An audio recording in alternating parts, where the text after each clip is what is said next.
Just, you know, we're working on having a bigger footprint in Wisconsin. You know, like you said, I've had my foundation since '93, so that's a long time. And we did a lot of stuff when I was a current packer. Now, and what year were you a packer till? I was a packer from '95 to 2002.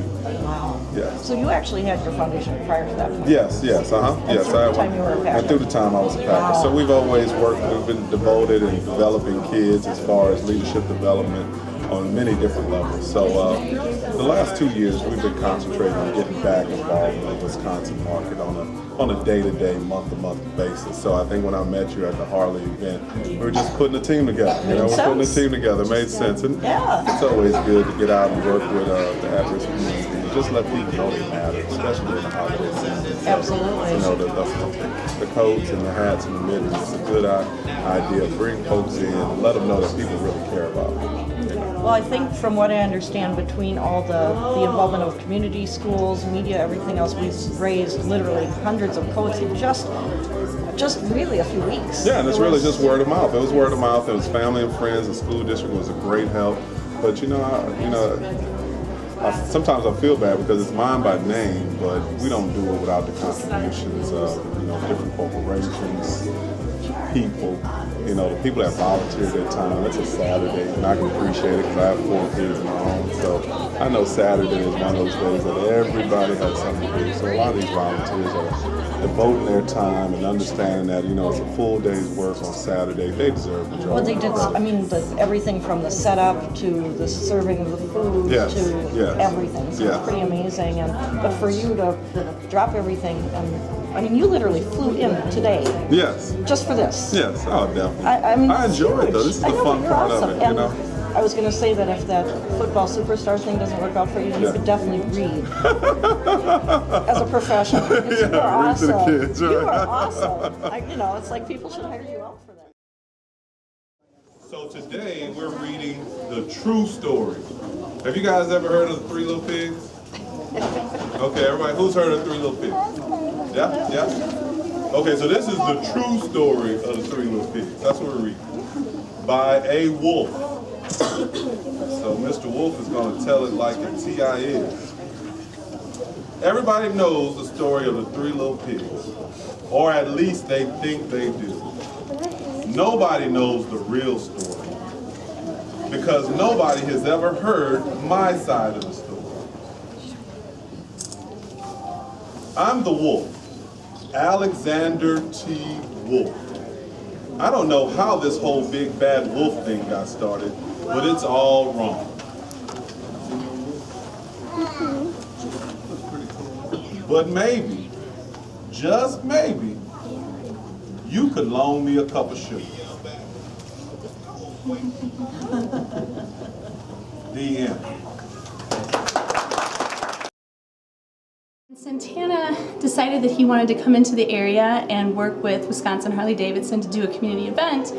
They asked me if I knew of a place that they could do a community event. So I just contacted a couple of people in the community that I knew, and of course they were so honored to be asked and immediately said yes, which made it easy.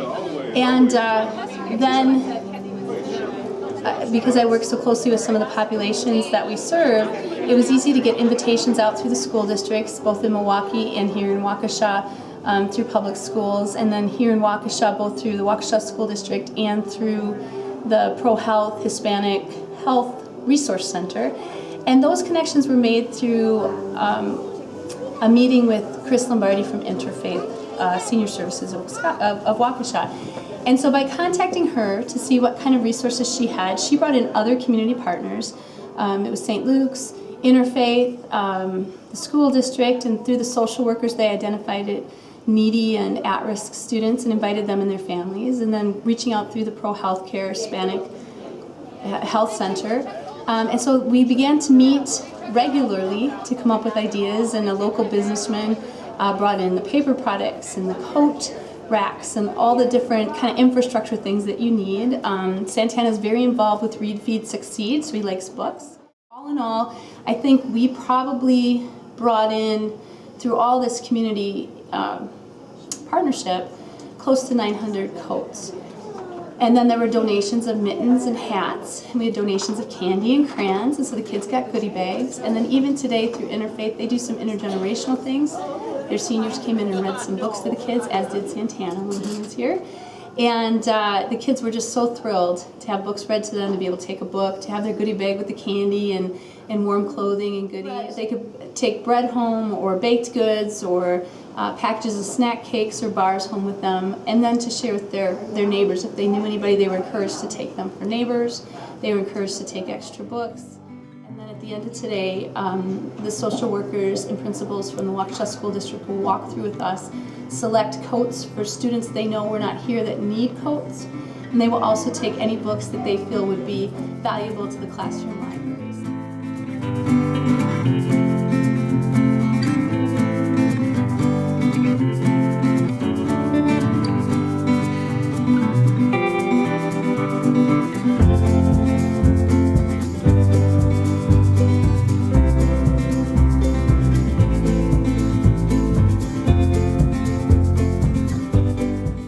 Santana 71 Ways is, I mean, it's new. It's something new, right. But it's something that we're going to, I think, with your help and your vision, help so many kids. Yes, which is definitely. amazing. It's all about leaving it better than you found it. That's it.